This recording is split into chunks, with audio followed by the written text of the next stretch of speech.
ரீசெண்டாக சைனாவில் ஒரு ஈவெண்ட்டில் ரெட்மி நிறைய புது டிவைசஸ் லான்ச் பண்ணாங்க. ஃபோன்ஸ் அப்படின்னு பார்த்தா ஒரு புது சீரீஸ் எடுத்துகிட்டு வந்திருக்காங்க, Redmi 10X. ஸோ இந்த சீரீஸில் 3 ஃபோன்ஸ் லான்ச் பண்ணியிருக்காங்க. Redmi 10X, Redmi 10X 5G, அப்புறம் Redmi 10X Pro 5G. So இந்த 3 ஃபோன்ஸ்லையும் என்ன ஃபீச்சர்ஸ் இருக்குது, என்ன புதுசாக எடுத்துகிட்டு வந்திருக்காங்க அப்படிங்கிறது தான் இந்த வீடியோவில் பார்க்க போகிறோம். இந்த ஃபோன்ஸ் இந்தியாவுக்கு வரதுக்கு நம்ம வெயிட் பண்ணணுமா, அந்தளவுக்கு இந்த ஃபோன்ஸில் ஏதாவது இன்ட்ரெஸ்டிங்கான ஃபீச்சர்ஸ் எடுத்துகிட்டு வந்திருக்காங்களா, இந்த ஃபோன்ஸ் பற்றி நீங்கள் தெரிஞ்சுக்க வேண்டிய எல்லா டீட்டெயில்ஸையும் இந்த வீடியோவில் நம்ம பார்ப்போம். ஹே கைஸ், என் பேர் ஆஷ். நீங்கள் பார்த்துட்டு இருக்கிறது C4E Tech தமிழ். வீடியோ பிடிச்சிருந்துச்சுன்னா மறக்காமல் கீழே இருக்க thumbs up button, subscribe, bell icons அதெல்லாம் ப்ரெஸ் பண்ணுங்கள். இப்போ வீடியோக்கு போவோம்.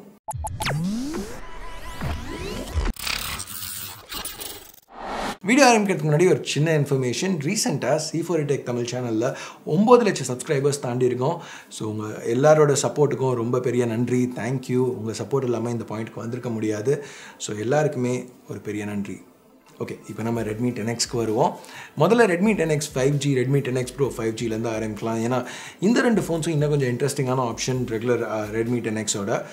டிசைன்னு பார்த்தா இப்போ Redmi Note 9 சீரீஸில் நம்ம பார்த்தா அதே மாதிரி டிசைன் தான் இங்கேயும் கொடுத்துருக்காங்க. ஃப்ரண்ட் அண்ட் பேக்கில் Gorilla Glass 5 ஆரா பேலன்ஸ் டிசைன் இருக்குது. அதாவது பின்னாடி ஒரு ஸ்கொயர் கேமரா பம்ப், இது சென்டராக எடுத்துகிட்டு வந்திருக்காங்க. ஃப்ரண்ட்டில் ஆனால் பஞ்ச்-ஹோலுக்கு பதிலாக வாட்டர் ட்ராப் நாட்ச் கொடுத்துருக்காங்க.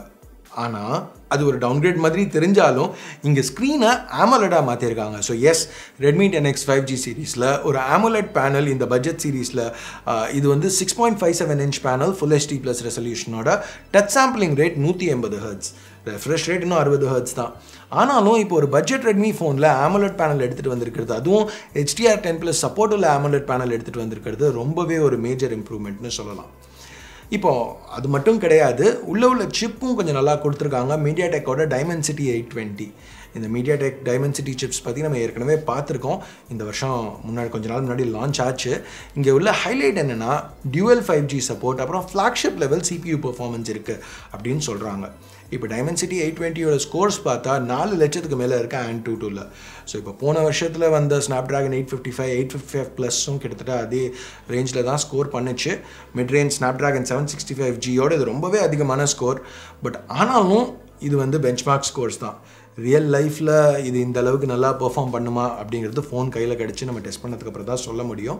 பட் இப்போதைக்கு ஆன் பேப்பர் பார்க்கல Mediatek Dimensity 820 7 nm processor, 8 cores இருக்குது, quad core A55 power efficient cluster ஒன்று இருக்குது. இது 2 GHz கிளாக் பண்ணியிருக்காங்க. அப்புறம் இன்னும் கொஞ்சம் பவர்ஃபுல்லான குவாட் கோர் A76 கிளஸ்டர், இங்கே 4 கோர்ஸ், இது 2.6 GHz கிளாக் பண்ணியிருக்காங்க. 5 கோர் உள்ள Mali G57 GPU. So power performance எல்லாமே இங்கே பார்த்தா ஆன் பேப்பர் ரொம்ப இம்ப்ரெசிவாக இருக்க மாதிரி தான் தெரியுது. ரெட்மி இன்ஃபேக்ட் இங்கே வந்து லிக்விட் கூலிங் சப்போர்ட் கூட எடுத்துகிட்டு வந்திருக்காங்க, டெம்பரேச்சர் அதிகமாகக்கூடாது, ஓவர் ஹீட் ஆகக்கூடாதுங்கிறதுக்காக. அடுத்து பேட்ரி அப்படின்னு பார்த்தா 2 ஃபோன்ஸ்லையுமே 4520 mAh பேட்ரி இருக்குது. இங்கே வித்தியாசம் என்ன அப்படின்னு பார்த்தா charging speeds. Redmi 10X 5Gயில் 22 watt charger கொடுத்துருக்காங்க. இப்போது ஜென்ரலாக Xiaomi ஃபோன்ஸ் எல்லாத்துலேயுமே 18 வாட் சார்ஜர் ஸ்டாண்டர்ட் ஆகிடுச்சு. அதோடு இது கொஞ்சம் அதிகம்.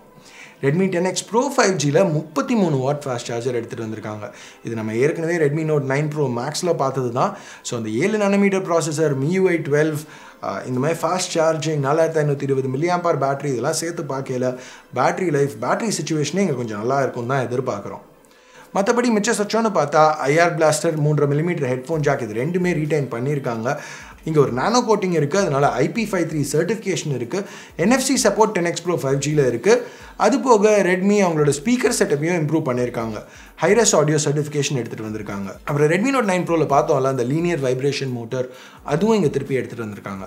ப்ளஸ் ஃபைனலாக AMOLED ஸ்க்ரீன் இருக்கிறதுனால இந்த டிவைசஸ் எல்லாத்துக்குமே சைட்லேயோ பின்னாடியோ ஃபிங்கர் பிரிண்ட் ஸ்கேனர் கொடுக்காம டிஸ்பிளே கடியில் ஃபிங்கர் பிரிண்ட் ஸ்கேனர் எடுத்துகிட்டு வந்திருக்காங்க.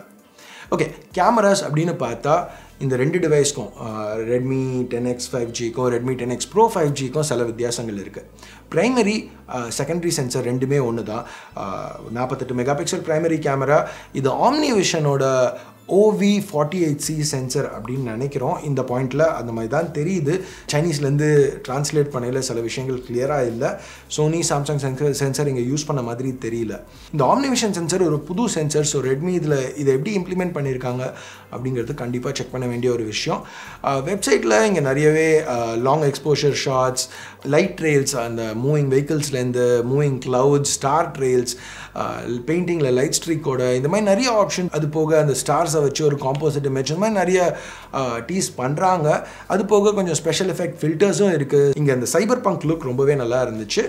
எனிவே அல்ட்ரா வைட் அப்படின்னு பார்த்தா 8 மெகா பிக்சல் கேமரா, 10X 5Gயில் இது கூட ஒரு 2 மெகா பிக்சல் டெப்த் சென்சர் கொடுத்துருக்காங்க. 10X Pro 5Gயில் இன்னும் 2 கேமராஸ் இருக்குது, ஒரு 5 மெகா பிக்சல் மேக்ரோ, அப்புறம் 8 மெகா பிக்சல் டெலஃபோட்டோ ஆப்டிக்கல் ஸ்டேபிளைசேஷனோட. So 3X optical zoom, 5X hybrid zoom, இல்லைனா 30X டிஜிட்டல் ஜூம் இதில் ஷூட் பண்ண முடியும். Selfie cameras 20 megapixel camera pro வேரியண்ட்டில், ரெகுலர் 5G வேரியண்ட்டில் 16 மெகா பிக்சல் கேமரா. இப்போ நம்ம ப்ரைஸஸ் பற்றி பேசுகிறதுக்கு முன்னாடி ரெகுலரான Redmi 10X இல்லைனா Redmi 10X 4G அதை பற்றி பார்ப்போம். இப்போ வதந்திங்களை வச்சு பார்க்கல, Redmi 10X 4G தான் இந்தியாவுக்கு Redmi Note 9 வரப்போகுது அப்படின்னு நிறைய பேர் சொல்கிறாங்க, நிறைய இடத்துல கேள்விப்படுறோம். பட் இங்கே ஸ்பெக்ஸ் ஒன்றும் பெருசாக இப்போ Redmi 10X 5Gயில் இருக்கிற அளவுக்கு இல்லை. இங்கே 5G கிடையாது, அஃப்கோர்ஸ் டைமென்சிட்டி 820 சிப்பும் இங்கே கிடையாது. அதுக்கு பதில் 12 நானோமீட்டரில் பில்ட் பண்ண MediaTek helio G85 chip use பண்ணியிருக்காங்க. இது ஒன்றும் மொக்க சிப் கிடையாது. இது G80க்கும் இப்போ நார்சோ 10ல் பார்த்த G80க்கும் Redmi Note 8 Proவில் பார்த்த G90Tக்கும் நடுவில் வரும் பர்ஃபார்மன்ஸ் அப்படின்னு பார்த்தா. அடுத்த ஸ்க்ரீன் இங்கே வந்து 6.53 இன்ச், இன்னும் ஃபுல் HD ப்ளஸ் தான், ஆனால் LCD பேனல். இங்கே AMOLED இல்லைங்கிறது ஒரு குறை தான், ஆனால் பஞ்ச் ஹோல் கொடுத்துருக்காங்க வாட்டர் ட்ராப் நாச்சுக்கு பதில். இது டாப் லெஃப்ட்டில் இருக்குது. இங்கே 13 மெகா பிக்சல் செல்ஃபி கேமரா எடுத்துகிட்டு வந்திருக்காங்க. ஸோ உங்களோட ப்ரிஃபரன்ஸ் என்ன? AMOLED ப்ளஸ் வாட்டர் ட்ராப் நாச்சா இல்லை LCD ப்ளஸ் பஞ்ச் ஹோலா? இது ரெண்டுத்தில் ஒன்று சூஸ் பண்ணணுன்னா எதை நீங்கள் சூஸ் பண்ணுவீங்க? இப்போ இந்த போலில் சூஸ் பண்ணுங்கள். அடுத்து பேட்டரின்னு பார்த்தா 5020 mAh பேட்டரி, 18 வாட் ஃபாஸ்ட் சார்ஜரோட. ரிவர்ஸ் சார்ஜிங்க்கும் இங்கே சப்போர்ட் இருக்குது. OTG கேபிள் யூஸ் பண்ணி 9 வாட்ஸில் ரிவர்ஸ் சார்ஜ் பண்ண முடியும். Software MIUI 12. கேமராஸ்க்கு இங்கே பின்னாடி 4 கேமராஸ் இருக்குது. Primary 48 mega pixel camera, 8 mega pixel ultra wide, அப்புறம் 2 மெகா பிக்சல் சென்சர்ஸ். இது வந்து டெப்த்துக்கும் மேக்ரோக்கும். ப்ரைஸிங் அப்படின்னு பார்த்தா Redmi 10X 4G 999 yuan start ஆகுது. பேஸ் வேரியண்ட்டே 4GB ரேம் 128GB ஸ்டோரேஜோடு வருது. கன்வெர்ட் பண்ணால் கிட்டத்தட்ட 10,500 ரூபா. இப்போ ஒரு அப்கிரேடட் 6GB ரேம் வெர்ஷனும் இருக்குது. இது 1199 yuan லான்ச் பண்ணியிருக்காங்க, கிட்டத்தட்ட 12,500 ரூபா. இப்போ இது வந்து நான் ஏற்கனவே சொன்ன மாதிரி நிறைய இடத்துல என்ன கேள்விப்படுறோன்னா இந்தியாவுக்கு இது Redmi Note 9 வரும் அப்படின்னு சொல்லி. ஸோ இந்தியாவுக்கு இது Redmi Note 9 வந்துச்சுன்னா கிட்டத்தட்ட இதே ப்ரைஸ்க்கு தான் வரும்னு எதிர்பார்க்குறோம். அடுத்து Redmi 10X 5Gயில் 3 வேரியன்ட்ஸ் இருக்குது, 664, 6128, 8128. Redmi 10X 5G 1599 yuan start ஆகுது, கிட்டத்தட்ட 17,000 ரூபா. இது வந்து 664 வேரியண்ட்டுக்கு. Redmi 10X Pro 5G இதில் 2 வேரியன்ட்ஸ் இருக்குது, ரெண்டுத்துலேயுமே 8GB ரேம், 128 இல்லை 256GB ஸ்டோரேஜ். ஸோ இங்கே பேஸ் வேரியண்ட் 2299 yuan ஸ்டார்ட் ஆகுது, கிட்டத்தட்ட 24,000 ரூபா. ஸோ இங்கே இன்னொரு விஷயம் என்னென்னா எல்லா 8GB வேரியன்ட்ஸ்லையுமே இன்னும் ஃபாஸ்ட்டான LPDDR4X ரேமும் UFS 2.1 ஸ்டோரேஜும் யூஸ் பண்ணியிருக்காங்க. இது போக Redmi 3 டிவிஸும் லான்ச் பண்ணாங்க. Redmi TV X55, X65, அப்புறம் X50. இருக்கிறதுலே சீப்பானது X50. இதோட ப்ரைஸ் இன்னும் அவங்க அனௌன்ஸ் பண்ணல.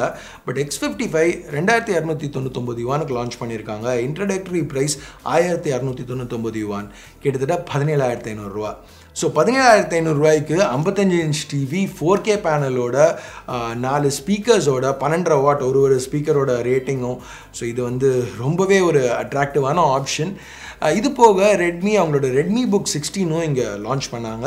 Redmibook 16ல் ஃபுல் HD ஸ்க்ரீன், ரொம்ப தின்னான பெசல்ஸ், Ryzen 5 4500U இல்லை Ryzen 7 4700U CPU இருக்குது. அது போக Redmibook 13, 14 ரெண்டுத்தையுமே ரெஃப்ரெஷ் பண்ணியிருக்காங்க புது Ryzen சிப்ஸோட. Redmibook 16 3799 yuan ஸ்டார்ட் ஆகுது. அது கிட்டத்தட்ட 40,000 ரூபாய்க்கு கன்வெர்ட் ஆகும். இது வந்து பேஸ் Ryzen 5 வேரியண்ட்டுக்கு 8GB ரேம் 512GB SSD ஸ்டோரேஜோட. இதில் என்ன ரொம்பவே எக்ஸைட்டிங்கான விஷயம் என்னென்னா ரெட்மி அவங்களோட Redmibooks இந்தியாவுக்கு எடுத்துகிட்டு வர போகிறோம் அப்படின்னு சொல்லி நிறையவே டீஸ் பண்ணிகிட்டு இருக்காங்க சோஷியல் மீடியாவில். ஸோ இது இந்தியாவுக்கு வரதுக்கு சான்சஸ் ரொம்பவே அதிகம். ஸோ இந்த Redmibooks பற்றியோ இல்லை இந்த Redmi X series TVs பற்றியோ தனியாக ஒரு வீடியோ பார்க்கணும் அப்படின்னு நினச்சிங்கன்னா கீழே கமெண்ட்ஸில் சொல்லுங்கள். நிறைய பேர் கேட்டிங்கன்னா கண்டிப்பாக பண்ணுறேன். ஸோ இப்போ அந்த Redmi 10X series ஃபோன்ஸ் பற்றி என்ன நினைக்கிறீங்க?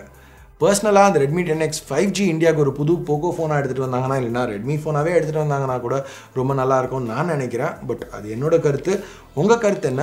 கீழே உள்ள கமெண்ட் செக்ஷனில் சொல்லுங்கள். ஸோ அவ்வளோதான் இந்த வீடியோக்கு. பிடிச்சிருக்கு பிடிக்கல என்ன நினைக்கிறீங்களோ அதை பேஸ் பண்ணி கீழே உள்ள தம்ஸ் அப் தம்ஸ் டவுன் பட்டனை ப்ரெஸ் பண்ணுங்கள்.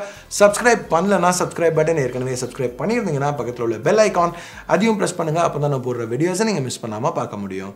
ஸோ அடுத்த வீடியோவில் உங்களை திருப்பி சந்திக்கிற வரைக்கும் என் பேர் ஆஷ். நீங்கள் பார்த்துட்டு இருக்கிறது C4 Tech Tamil. Have a nice day. Bye.